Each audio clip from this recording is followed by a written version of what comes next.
Bonjour, nous allons voir ici comment calculer des intégrales sans utiliser de primitives.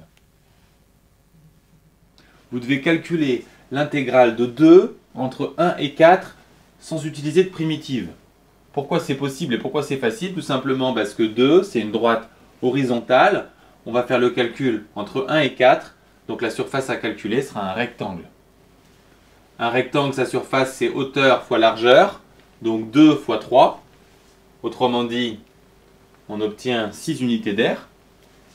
Si on avait ici M et qu'on intégrait de A à B, on pourrait appliquer le même principe. On ferait hauteur M, largeur B moins A, d'où la formule suivante. Enfin, on vous demande une réponse en centimètres carrés et l'unité fait 2 cm.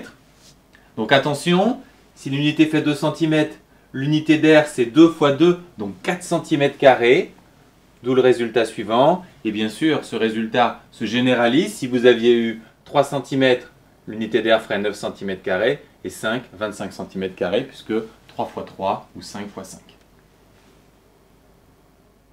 Maintenant, l'unité fait 3 cm et on vous demande de calculer l'intégrale de x sur 3 entre 1 et 3. La première chose à repérer, c'est que x sur 3 peut être vu comme 1/3 de x. Autrement dit, c'est une droite que vous allez pouvoir facilement tracer. L'intégrale entre 1 et 3, c'est très clairement ce grand triangle moins le petit. Je vous rappelle, la surface d'un triangle, c'est la base fois la hauteur divisée par 2. La surface du grand triangle, c'est 3 fois 1 divisé par 2. Et pour le petit 1 fois 1/3 divisé par 2, d'où le calcul suivant. Vous simplifiez tranquillement. Vous obtenez le résultat en unité d'air. Ensuite, l'unité c'est 3 cm. Donc une unité d'air c'est 9 cm². D'où le résultat final.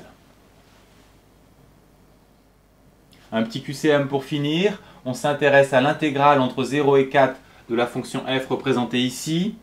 L'unité vaut 2 cm. Mais tout d'abord, on nous demande la valeur de l'intégrale en unité d'air. Une unité d'air, c'est tout simplement un carreau. Donc il suffit de compter les carreaux. Il y en a 4 en bas ici, 3, ça fait 7, un peu plus de 7. Donc la seule réponse possible, c'est celle-ci. Enfin, deuxième question, on nous demande la valeur en centimètres carrés. Une unité d'air, c'est 4 cm². Donc il suffit de multiplier par 4. Que retenir? Pour calculer une intégrale sans primitive, il faut savoir utiliser les formules de surface d'un rectangle, d'un triangle, ou pour obtenir une approximation, tout simplement compter les carreaux. Et enfin, attention aux unités demandées.